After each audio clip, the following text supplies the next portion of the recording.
তো হ্যালো প্রিয় দর্শক, আপনারা সবাই কেমন আছেন? আশা করি সবাই ভালো আছেন। প্রিয় দর্শক, আজকের ভিডিওতে আমি আপনাদেরকে দেখিয়ে দেব যে কিভাবে ইপেডি রেজিস্ট্রেশনের সময় জমির তথ্য অ্যাড করবেন। তো একটি ভাই আমাকে কমেন্ট করেছিল, আমি আরও জমি অ্যাড করতে পারছি না, কি করে অ্যাড করব, ভিডিও দেন। তো কিভাবে আপনারা আরও জমি অ্যাড করবেন সেটাই আজকের ভিডিওতে আমি আপনাদেরকে দেখিয়ে দিচ্ছি। সবার প্রথমে আগের মতোই সেমভাবে যে ফার্মার সেফ রেজিস্ট্রেশন যে অপশানটি আছে সেটাতে গেলাম। যাওয়ার পরে এখানে নিচের দিকে আসবেন। আসার পরে এগুলো আমি কিছু করছি না, কারণ আমার তো অলরেডি একটা ভিডিও দেখিয়ে দিয়েছি। যদি কেউ নতুন এসে থাকেন তাহলে তারা ওই ভিডিওটি গিয়ে দেখে নেন, ডেসক্রিপশন বক্সে লিঙ্ক দিয়ে দেবো। তো এখানে ফার্স্ট আমার জমির তথ্য, আপনার যে জেলা সেটা সিলেক্ট করবেন, তারপরে আপনার যে ব্লক সেটা সিলেক্ট করবেন। সিলেক্ট করার পরে দেখবেন যে মৌজা, আপনাকে কিন্তু এখানে মৌজা সিলেক্ট করতে হবে। ফার্স্ট মৌজা সিলেক্ট করার পরে যখন এখানে খতিয়ান নাম্বার দেবেন, এখানে খতিয়ান নাম্বার দেওয়ার পরে দেখবেন যে খতিয়ান নাম্বারটা লিখে দেওয়ার পরে এদিকে যাচাই করুন যে অপশানটি আছে ভেরিফাই, সেই ভেরিফাই অপশানটিতে ক্লিক করতে হবে। ক্লিক করার পরে দেখবেন, একটু অপেক্ষা করার পরে দেখবেন যে এখানে কিন্তু জমির তথ্য আপনার নাম চলে আসবে।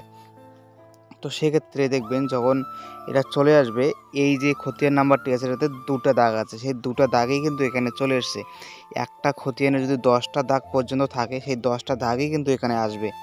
এবং যদি এভাবে যদি চলে আসে এবং চলে এসে যখন ওকে ক্লিক করবেন, তখন এদিকে স্ট্যাটাস দেখবেন, স্ট্যাটাসে দেখাচ্ছে অ্যাপ্রুভ।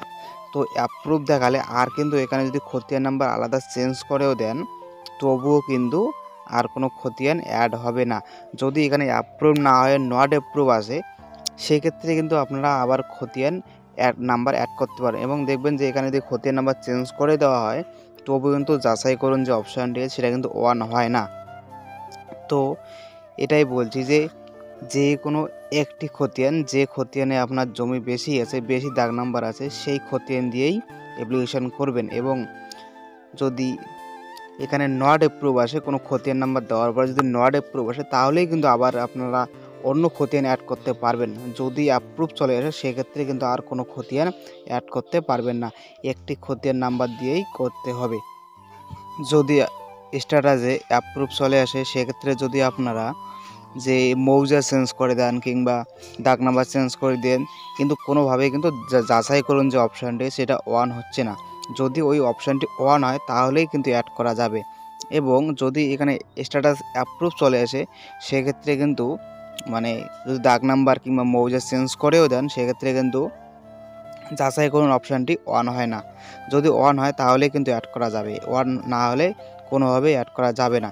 এবং একটি বিষয় আছে, স্ট্যাটাস যদি নট অ্যাপ্রুভ আসে সেক্ষেত্রে যদি নাম না আসে, দাগ নাম্বার না আসে, নট অ্যাপ্রুভ চলে আসে, সেক্ষেত্রে কিন্তু অ্যাড করা যেতে পারে। আশা করি সবাই বুঝতে পেরেছেন। তো আজকের মতো এখানেই।